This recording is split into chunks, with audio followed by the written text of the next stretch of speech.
안녕하십니까. 신의근의 군사TV 디펜스 브리핑입니다. 오늘도 역시 아주 중요한 두 가지 소식 알려드리겠는데요. 미 해군 항모가 공중급유기가 제대로 없다 보니까 요즘 슈퍼 호넷 전투기에다가 공중급유기로 대신 쓰기 위해서 보조의 연료 탱크를 600갤런짜리를 5개를 갖다 붙이고 이걸 하늘에 띄워서 버디 투 버디 방식으로 급유해주고 뭐 이렇게 하는데, 그러면 전투기 48대 탑재한 것 중에서 그런 식으로 공중급유 용도로 몇 대 빼고 나면 또 작전 효율성이 좀 떨어질 수가 있겠죠. 그래서 미 해군이 스팅레이라고 하는 무인기에다가 급유기를 하도록 했는데, 이게 이제 성공한 겁니다. 대량 생산에 들어가서 미 해군 항모전단의 전투력이 급상승할 거라고 보는데 어떤 내용인지 알려드리겠고요. 그리고 중국에게 완전히 친중 행보를 보이는 지금 현재 파키스탄 임란 칸 총리죠. 이 임란 칸 정부를 외교관들이 완전히 그냥 엿먹이고 있는 행위가 발견되고 있는데, 이게 외교관이 한 건지 해킹한 건지 설왕설래 보겠습니다. 미 해군 항모 발진 전술기들의 작전 반경을 크게 늘려줄 무인 공중급유기 MQ-25 스팅레이가 항공모함 운용 실험을 성공적으로 완료했다는 소식입니다.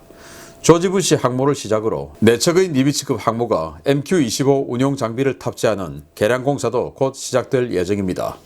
미 해군과 보잉이 지난 12월 중순까지 대서양 일대에서 실시된 MQ-25 무인 공중급유기의 함상 운용 테스트를 성공적으로 마쳤다고 공식 보도자료를 냈습니다.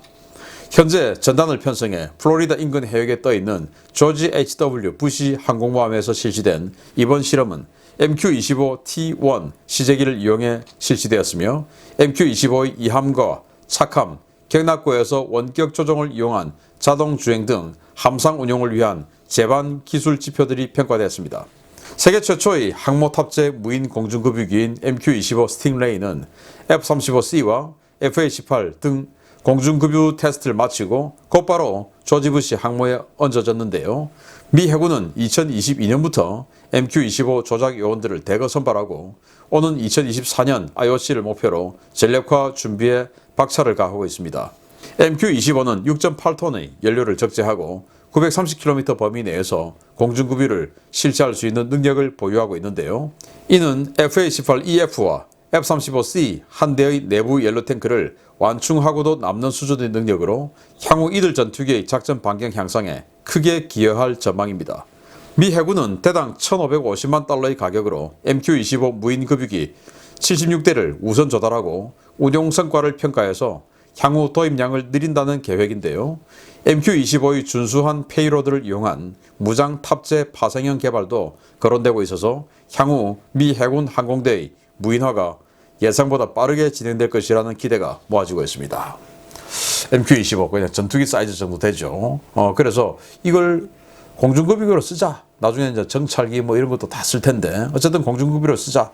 여기 뭐 공중급유기로 쓰기 위해서 외부 연료 탱크도 장착하고 이렇게 해서 하늘에 띄워서 해왔더니 여기에 6.8톤의 연료가 들어가는데 F-18 한 대 완전히 다 채워줄 수 있고 또 F-35C도 다 채워줄 수 있는데 F-35C의 내부 연료 탱크가 한 7톤 정도, 그리고 이 슈퍼호넷이 한 6.3톤 정도 되니까 이거 한 대가 그런 함상 전투기 한 대를 완전히 채워줄 수 있죠. 그런데 그 전투기들이 완전히 그냥 연료 다 빈 상태에서 하는 거 아니니까 한 2대 정도를 꽉꽉 채워줄 수 있는 겁니다. 연료 정도 어느 정도 사용됐을 때 집어넣는 거니까. 이륙할 때 F보다 쫙 켜고 그냥 가니까 여기에서 한 3분의 1 소모해버리죠. 그래서 이륙 쫙 했을 때 하늘에서 딱 기다렸다가 딱 꽂아서 해주면 다시 완충되지 않겠습니까?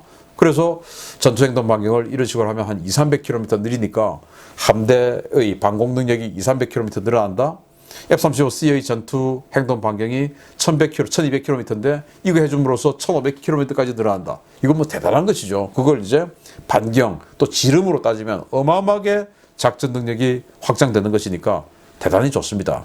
그래서 제가 아까 모두에 말씀드렸던 것처럼 지금은 공중급유기가 없다 보니까 버디 투 버디 방식으로 슈퍼호넷들 몇 대 각출해가지고 여기에 이제 600갤런짜리 보조 연료 탱크 한 5개 달아가지고 그렇게 이제 해줍니다. 또 전투기들이 작전 마치고 돌아올 때도 항상 이 공중급유기가 하늘에 떠 있어야 돼요. 왜냐? 전투기들이 주로 연료 간당간당하게 돌아오지 않습니까? 임무 비행하고 나면은. 그런데 들어오다가 착함에 실패했다. 그러면 다시 터치앤고해서 다시 하늘에 떠서 다시 항공모함으로 돌아오는데 통상 한 2번 실패하면 그냥 연료 다 떨어져요. 그러니까 한 2번 실패, 한 번 실패하면 연료를 또 집어넣어줘야 되는 겁니다.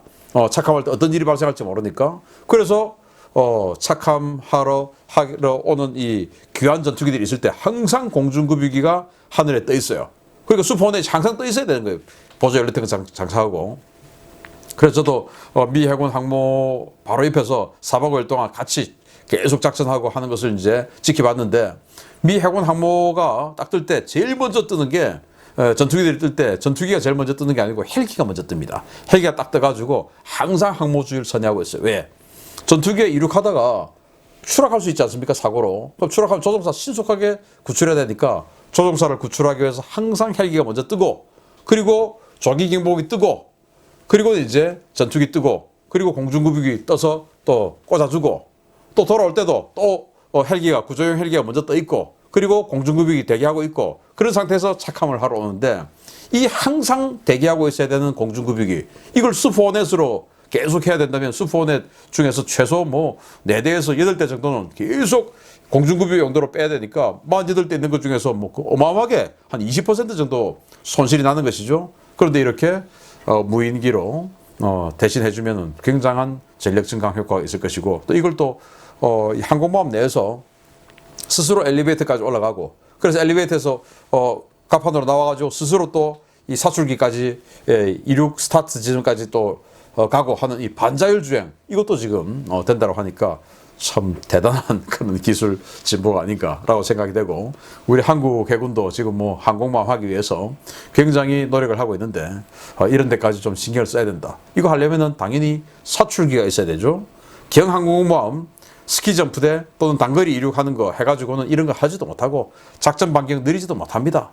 그래서 이 서해 남쪽 또는 남해 또는 동해 남쪽에서 딱 이렇게해서 북한 삼지연 지역 또는 양강도 핵시설 이런 거, 미사일 시설 이런 거 폭격하려고 하면은 F-35B 가지고는 전투 행동 반경도 좁고 짧아서 안 되고 벙커버스트도 안 되고 하니까 반드시 F-35C를 탑재할 수 있는 사출기 달린 항공모함 해야 된다. 한 번 더 말씀을 드립니다.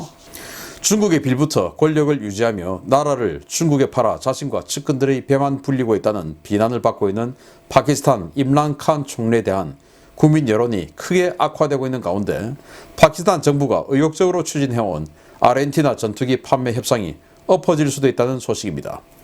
최근 JF-17 전투기를 도입할 것이라는 소문이 파다하게 돌았던 아르헨티나에서 현지 주재 파키스탄 대사관의 공식 SNS 계정에 전투기 사업 관련 게시물이 올라와 파문이 일고 있다고 디펜사 등의 스페인어권 매체들이 현지 시각 12월 24일 보도했습니다.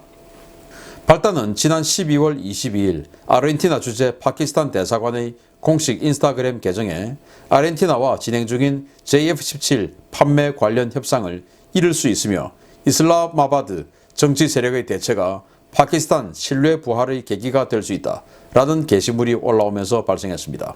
해외 주재 공간의 총리 비난 게시물은 이번이 처음이 아니었는데요. 지난주에는 세르비아 주재 파키스탄 대사관 트위터 계정에 임란칸 총리를 조롱하고 그 주변의 핵심 지도층의 부정부패, 친중 행각을 비판하는 게시물과 풍자 노래까지 링크되어 파키스탄 정부가 발칵 뒤집혀진 바 있습니다. 파키스탄 외교부는 JF-17과 관련된 게시물을 올린 재외공관 SNS 계정은 해킹된 것이다 라며 해당 게시물은 삭제되었으며 해킹 배후를 찾고 있다 라는 공식 입장을 밝혔는데요. 파키스탄 현지에서는 정부의 이러한 공식 입장을 믿지 않는 분위기입니다. 국가 자원과 인프라를 중국에 갖다 바치는 친중 정책과 파퓰리즘, 부정부패로 망국의 길을 걷고 있는 파키스탄은 최근 해외 공관 직원들의 급여와 운영비를 지급하지 못할 정도로 국가 재정 상태가 크게 악화됐는데요. 아르헨티나 상황이 아무리 엉망이어도 언제 망할지 모르는 나라의 무기는 사지 않을 것이라는 비판이 파키스탄 내에서 급속히 확산되고 있습니다.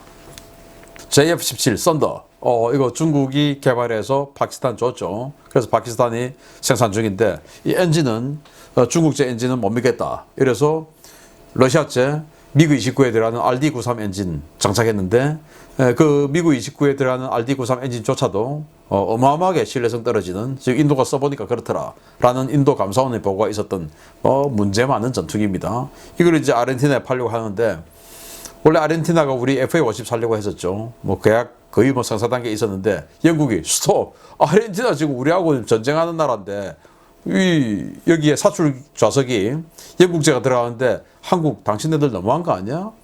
한국 당신네들 우리하고 우방인데 우리하고 전쟁하는 나라에 우리 사출 좌석을 갖다 붙인 그 전투기를 아르헨티나에 팔면서 영국하고 잘 싸워라. 팔면 돼? 안 되지. 이렇게 해서 영국이 스톱. 그러면 사출기 바꿔. 이렇게 하는 바람에 우리는 뭐 사출기 독자적으로 개발할 수 있는 능력이 안 되니까 우리는 뭐 팔았습니다. 그런데 중국도 이게 이제 사출 좌석이 영국제인데 우리는 뭐 중국제로 바꿔줄게 해가지고 이제 아르헨티나에 아주 높은 단계까지 올라갔는데 문제는 아르헨티나가 아주 경제력이 지금 약하고 그래서 계속 지지부진하고 있는 상황에서 아르헨티나 주재 중국 대사관의 인스타그램 계정에 이런 게 떠가지고 지금 이 사업이 지지부진한 이유, JF-17이 안 팔리는 이유는 임란칸 총리가 신뢰를 주지 못하고 있기 때문이다. 즉 임란칸 총리를 정권 교체하지 않으면 우리는 JF-17 판매 못한다. 이렇게 지금 떠버린 거예요. 그런데 이게 이날이 처음이냐? 아니요. 일주일 전에는 세르비아 주재 이 파키스탄 대사관의 트위터 계정이 또 이런 식으로 나와가지고 어마어마하게 이제 비난하고 뭐 이런데 최근에 공관 직원들에게 외교관들에게 월급을 못 준답니다. 그 정도로 지금 뭐 부정부패가 만연하고 이 임란칸은 뭐 제대로 된 그 엘리트 코스를 밟아온 사람은 아니고 그냥 운동선수였어요. 아주 터프하게 생기고 인물도 괜찮은 크리켓 선수였는데 원래 영국 그 식민지 호주 뭐 이런데 크리켓 유명하지 않습니까? 그래서 크리켓 선수 완전히 뭐 어쩌면 아이돌 스타였죠. 그렇게 하다가 갑자기 총리가 되어버렸는데 그러면서 친중 정책을 펴고 그러면서 이 중국에게 어마어마한 국부를 갖다 바치고 그러면서 많은 지각에 있는 국민들이 이래서는 안 된다라는 각성을 하고 있는 그런 장본인입니다. 중국하고 친하면 좋을 거 하나도 없다라는 걸 파키스탄에서도 우리 보고 있습니다. 대한민국 그래서는 안 되겠죠. 마치겠습니다. 감사합니다.